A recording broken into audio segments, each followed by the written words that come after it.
Bonjour, eh bien nous restons encore quelques minutes en Chine. Je ne sais pas pour ceux qui ne sont pas étudiants ou enseignants de l'Institut national des langues orientales, je ne sais pas si vous mesurez la chance que vous avez ce matin. Pendant 2 heures, vous allez voyager aux 4 coins de la planète. On commence par la Chine, on va poursuivre par l'Afrique, par le monde arabe, par l'Extrême-Orient.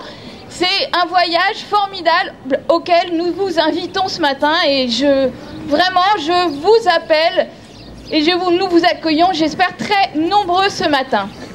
Alors, le thème que j'aimerais aborder aujourd'hui, eh bien, n'y voyez surtout aucun lien avec la situation actuelle, c'est le thème des réformes en Chine.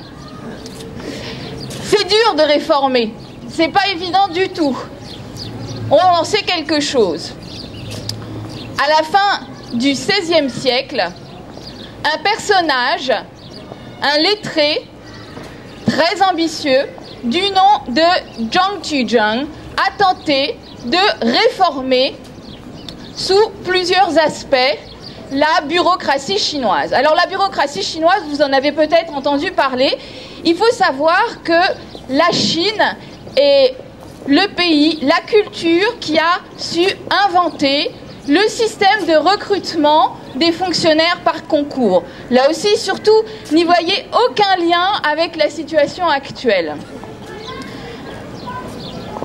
La dynastie des Ming occupe une position assez particulière dans l'histoire chinoise, dans la mesure où elle a été prise en sandwich, si je puis m'exprimer ainsi, entre deux dynastie, dite dynastie étrangère.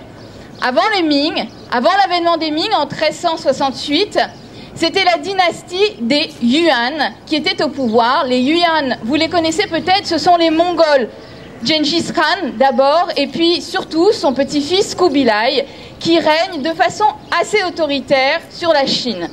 Lorsqu'en 1368, Zhu Yuanzhang, le premier empereur des Ming, prend le pouvoir, il décide de restaurer l'administration et les valeurs qui ont formé cette culture chinoise qui s'est formée depuis déjà des millénaires à cette époque. Malheureusement, comme c'est arrivé périodiquement, la dynastie des Ming connaîtra évidemment un âge d'or et puis un déclin. Lorsque l'empereur Wanli, l'un des derniers empereurs de la dynastie des Ming, arrive au pouvoir en 1572, la situation financière de l'Empire chinois en est arrivée à un point critique et il met comme grand conseiller un certain Zhang Tuzheng qui, en principe, ne devrait avoir qu'un rôle de conseiller, mais qui, petit à petit, va avoir un rôle de décideur et un rôle exécutif extrêmement fort pendant 10 ans au sein de l'Empire chinois. Quelles sont les réformes que Zhang Tuzheng va tenter de mettre en place envers et contre tous et de façon très autoritaire? Je n'ai pas besoin de vous le dire. Zhang Tuzheng arrive au pouvoir, il a décidé de bouger le mammouth, pour reprendre une expression de l'un de nos anciens ministres. Il va commencer par instaurer et appliquer des réformes fiscales, réformes évidemment très impopulaires.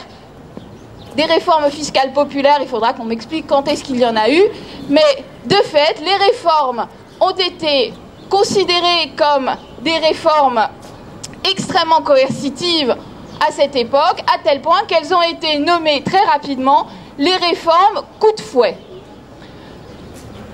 Le coup de fouet, il essaye de le donner et surtout de l'appliquer au système extrêmement complexe et, il faut dire, c'est vrai, extrêmement lourd de la bureaucratie et des fonctionnaires chinois. Il va instaurer à cette époque-là une loi sur la vérification des résultats. Il instaure donc une culture du résultat en imposant des mémoires, des rapports mensuels, même semi-mensuels, qui vont petit à petit non seulement paralyser la bureaucratie chinoise, puisque les fonctionnaires, au lieu de faire leur travail, vont être obligés d'écrire des résultats sur ce que font les autres à longueur de temps, mais va aussi enrayer l'ensemble de la bureaucratie, puisque ces rapports vont s'empiler sur les bureaux des supérieurs, jusqu'à arriver aux plus hautes instances du gouvernement chinois. Toutes ces réformes vont évidemment provoquer des critiques. Lorsqu'on est un personnage influent, il est souvent très difficile d'entendre les critiques. Zhang Tuozhang va trouver un moyen très simple. Il va fermer les académies. Que sont les académies? Ce n'est pas exactement la même chose que nos académies, il faut quand même le savoir. Les académies, ce sont des institutions qui étaient financées par des notables locaux où se pressaient des lettrés, des philosophes qui discouraient entre eux. Malheureusement, les gens qui pensent, ça peut être dangereux. Il vaut mieux, dans ce cas-là, tout simplement fermer les académies. Et puis, il y a une mesure aussi très simple pour éviter que les gens ne pensent trop, eh bien, c'est de diminuer le nombre d'étudiants et surtout le nombre d'étudiants qui se destinaient au concours de recrutement des fonctionnaires. Zhang Tuozhang est mort en 1582, il est mort de maladie.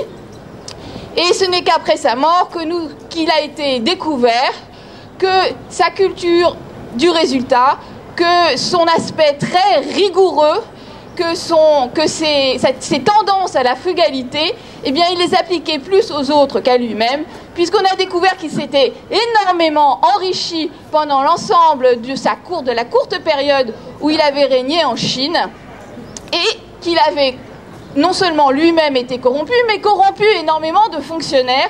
Il était entouré d'une cour de flatteurs qui avait réussi à passer entre les mailles de ces rigoureux filets. Comme je vous l'ai dit, les conséquences de ces réformes ont été dramatiques pour la Chine, puisqu'elles ont noyé le système des fonctionnaires et la bureaucratie sous une masse, sous une avalanche, je dirais même sous un tsunami de rapports, de rapports sur les actions de tel ou tel collègue. Et puis, les réformes de Zhang Tuozhang, relativement courtes, il faut bien le dire, en 1582, en dehors de ces réformes fiscales, toutes les autres réformes ont été abandonnées, ont eu pour conséquence dramatique de dégoûter l'empereur Wanli de toute la bureaucratie qui évidemment avait eu le mauvais goût de s'élever contre le pouvoir et de le critiquer amèrement. Pendant les 40, voire 30 dernières années de son règne, l'empereur Wanli s'est enfermé dans son palais, a refusé de s'occuper de politique. Petit à petit, les postes de fonctionnaires n'étaient plus renouvelés et cela a précipité la chute de la dynastie des Ming. Alors, je dirais en conclusion, aux gens qui sont au pouvoir, écoutez les gens qui pensent, car nous avons des choses à vous dire. Merci de votre attention.